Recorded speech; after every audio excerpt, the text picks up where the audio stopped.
Cynthia, I'm gonna need you to keep that same energy. And when you see her, don't be trying to kiss ass. And you know what I'm saying?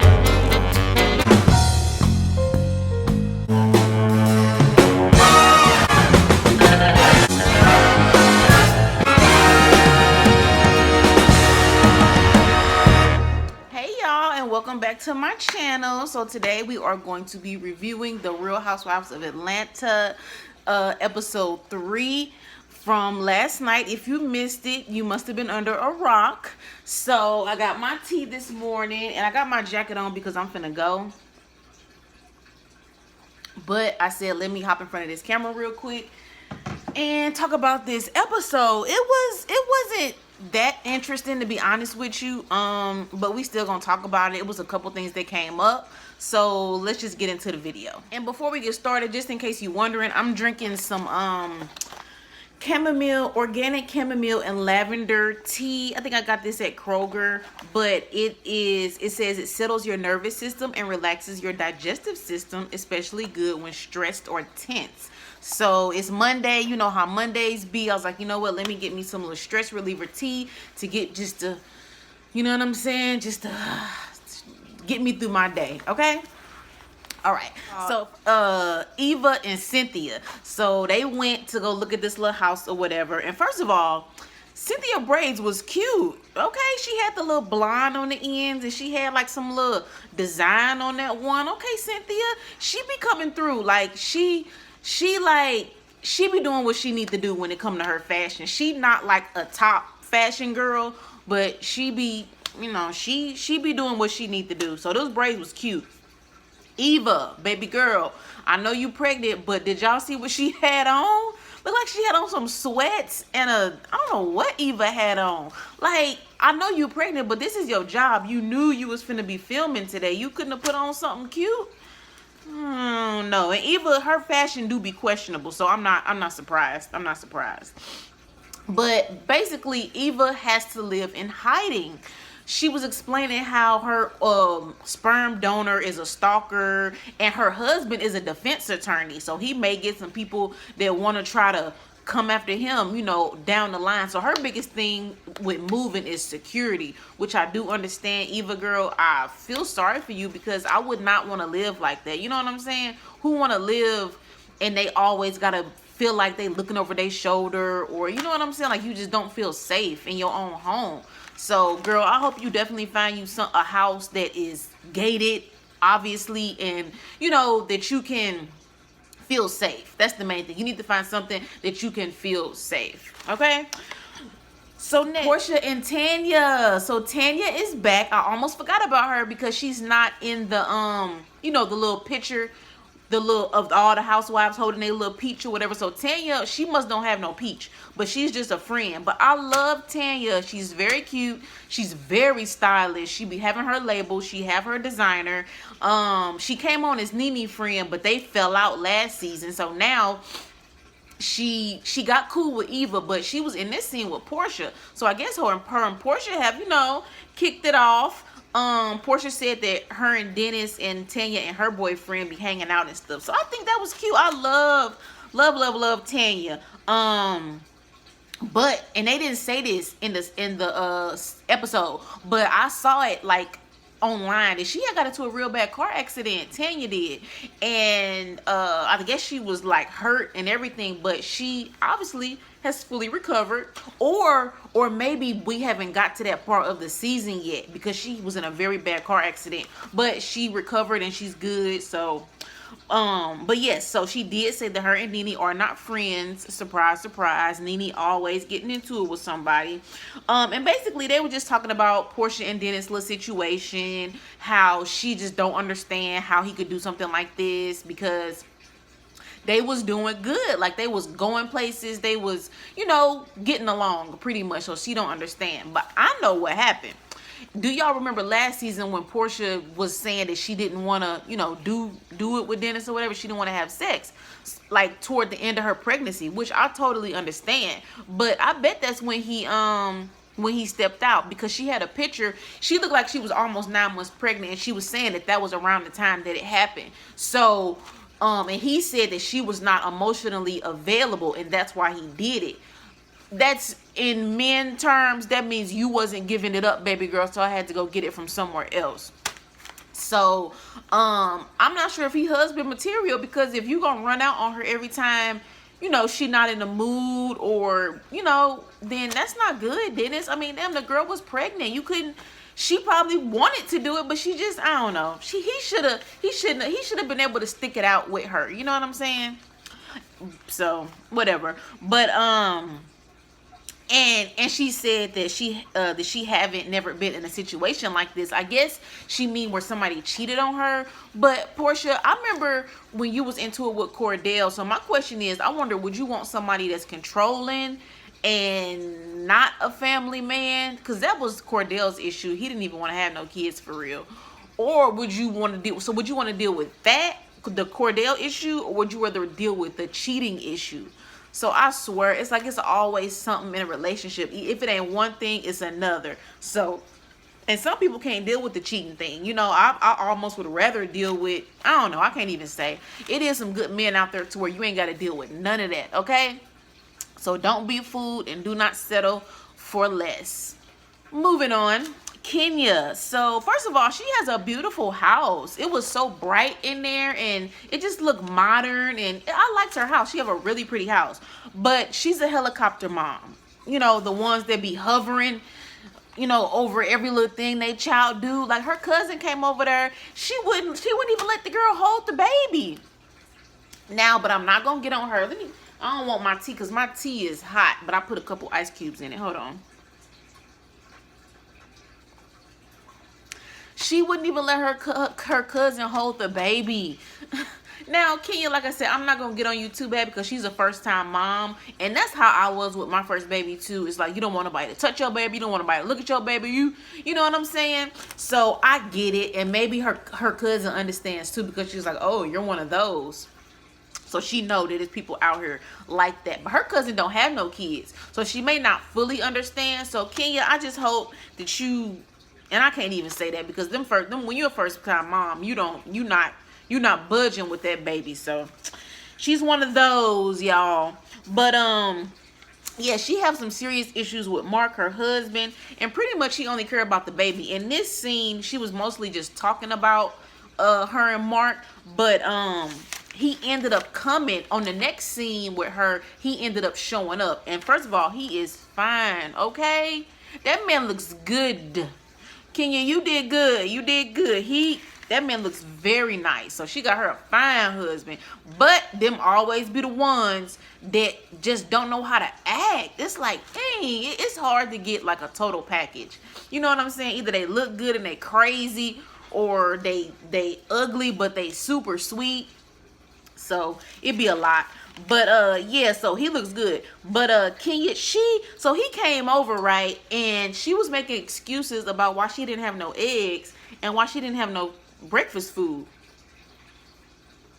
But Kenya, you knew that man was coming. Don't act surprised. Y'all be killing me. Y'all know them cameras was you know the cameras was finna come. You know what I'm saying? You knew, because he don't live there. He live in New York. They have like a long distance relationship.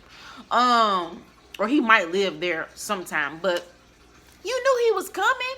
Like, go grocery shopping. Do what's that thing, Instacart, where you can order your groceries and have them delivered. You could have just did Uber Eats and ordered y'all some breakfast. You know what I'm saying? I think that was a lame excuse for her not to have no food. I mean, you knew you was filming. If nothing else, at least have some food for the camera. I mean, if you're not gonna have none for the man. But he was, I don't know, he just was rude. He was being so mean to her. Like every time she turned her back, he was like, you know what I'm saying, making faces. So I guess thanks to social media, we already know that they not finna be together. But looking back, I see why. Like he was not for her. It seemed like all he cared about is the baby, which that's good. I'm glad he cared about his daughter, but I just wonder what happened with their relationship. I bet he must have met somebody else, because 9 times out of 10, if a man start acting funny with you, it's because he got somebody else. That's the only thing I can think of, because Kenya is so sweet and it's like she want to please her man. So why would he treat her like that? I don't know. He might just have an ego problem. That might be what it is. But yeah, I just feel bad for her because the relationship changed. You know what I'm saying? They must have had some type of good relationship for her to get pregnant, for them to get married. So it's sad that she waited this long to have everything she wanted for it just not to work out. You know what I'm saying? But yeah, so that was that on that. So the next thing was, let me see, Nene, I don't know. It's like you haven't been here in the last 2 episodes, and I'm like over it. I'm starting to be over it with her. It's just like, I don't know. I don't care anymore. It's like she always trying to say that the rating's gonna be low if she not around. Like they need her. I hate when people make it seem like girl, like Otis, ain't nobody coming to see you. You know what I'm saying? Like, girl, get a grip. I understand you was one of the first housewives on this show, but it has been 12 years. Make room for some new people. I mean, I just don't like her attitude. I don't. But anyway, so she was, of course, in hair and makeup as usual. And that was what Wendy Williams said. She said, because I guess they friends or whatever. So Wendy is always talking about her on her show. Wendy was like, yeah, every time I call Nene or she called me, she's in hair and makeup. And when we see her, what is she in hair and makeup? My thing is, Nene, can you ever just be yourself, normal? Like, how do you look without hair and makeup? Can we ever see you just laying on the couch? You always just got to be so fabulous, which is nothing wrong with that. I feel you because you on camera, so you don't want to be looking on any type of way, but it just make it seem like you just be doing the most for no reason. But she was in hair and makeup because they was finna film an interview for Greg and his little cancer. He's cancer free, so congratulations, Greg. But so they doing an interview and she wasn't doing all the talking. They was like, so how do you feel? And I'm thinking Greg finna, talk about how his experience with cancer. She over there talking about I forgot what she even said, but it's like, girl, you're not even the one that had cancer. Like, it's like everything is about her. Like, girl, all you had to do was just be supportive of your man. And it probably was a hard time, though, because Greg was in his feelings and he was being mean. But she was the one doing all the talking. And maybe they edited his parts out or something. But, girl, it's like it's just always about her. But she said she has a spiritual advisor. It's like I don't even care to talk about her sometimes. You so say, but she did talk about the beef with her and Cynthia. So on one hand, she say there's no issue, but on the other hand, we know it's an issue. Like they not getting along. So apparently, the last communication they had was, she sent Cynthia a text message and it said, "You're so sad. The things you are saying, you were truly never a friend trying to clear your name. #sad." Now, first of all, I am a longtime watcher of this show. Been there since season 1, so I've seen all the relationships from day 1. Cynthia was most definitely a friend to Nene. She even did a friendship contract. So, no, Nene, don't. Like, I hate when people do that. Talking about something, you were never truly a friend. Like, and why is they arguing anyway? I'm trying to remember. Oh, I know what it was. That issue from last season when everybody went in her closet, and I guess, is it because Cynthia didn't have her back? Like, I don't know. I can't even remember why they even beefing. Like, it's probably something so stupid. And Nene always trying to make a big deal out of everything. And honestly, I think at this point, Cynthia is just over it. They didn't got into it before and they got back cool, but it's like Nene always doing this, and it's just like draining. Don't nobody feel like fighting for a friendship. And Cynthia at a point where she got a new man, you know what I'm saying? So now she's at a point where she's like, okay, girl, I ain't got time for you, you know what I'm saying? She over here with her man, and I think that's why this time is different for Cynthia, because usually she'll be still trying to kiss her ass, and you know what I'm saying? So that's what that is. That's what that is. But Greg did give her some good advice, and I love Greg. He is so sweet. He is so nice. I think he a Leo. But I still finna say Leo. Greg said to own up to what you did wrong, and that's true. Nene don't never wanna admit where she's wrong. Be like, you know what? I shouldn't have did XYZ. I'm sorry. Can we move past this? No, she always just wanna make it worse. You know what I'm saying? I hate that about her. The interview about Greg cancer, Okay, so yep, that's pretty much it. So we're gonna see what happened with Nene and Cynthia, but Nene said that we're gonna see, like, as the show goes on, that Cynthia is like super shady. So I don't know. We're gonna keep our eye on Cynthia to see how how this plays out. But since we on a topic, let me see. Let me just jump to Kandi and Todd. Well, no, since we on the topic, let's go ahead and talk about it. So Cynthia had a few scenes with Mike, or should I say, #chill. So apparently he's still out of town. They still doing FaceTimes. They still together, but they have a long distance relationship. I like her. I like him for her. I don't know. I don't see them. I don't know. I think he actually did propose because we seen clips of it somewhere, but they seem like a fun couple. You know what I'm saying? Simply would because she having yeah. So really quick, cause they keep jumping around, but at the end of the show, they ended up going to Pride. Cynthia, Eva went, and then Nene went too.